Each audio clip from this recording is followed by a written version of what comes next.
Asalamu alaykum warahmatullahi wabarakatuh. Awali ya yote tunaendelea kumshukuru sana Mwenyezi Mungu, Mungu wa rahma, kwa jinsi ambavyo ametuwezesha katika kipindi chote cha mwezi mzima tukaweza kufunga salama, lakini pia tunaendelea kuombea wenzetu ambao wametutoka katika kipindi hiki, na hasa shehe wetu ambaye wa msikiti wa Al-Juma ambaye Mwenyezi Mungu amemuita mbele za haki jana. Tunamwombea Mwenyezi Mungu rahma, amjalie maghfira na mwezeshe akapata pepo yake ya Firdaus. Ama kwa sisi tumejaliwa bahati hii, tunaendelea kumshukuru Mwenyezi Mungu. Nitumie fursa hii kuwapa mkono wa Idi Wanatanga wote, lakini na Watanzania wote.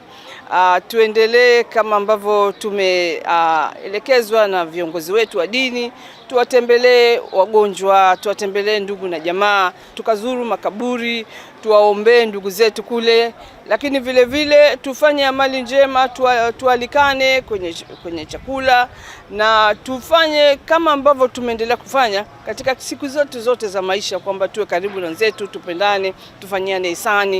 Na niwaombe sana wazazi, najua shughuli kama hii, sherehe ya Idi ni sherehe ya watoto. Watoto watapenda kwenda kutembea kwenye mapembea, kutembea sehemu mbalimbali. Tuwe makini sana, wawe na mtu mzima ambaye atakuwa na watoto, lakini hata huko manjiani tuwe makini. Kuna vyombo vya usafiri, bodaboda hizi, magari na hivyo.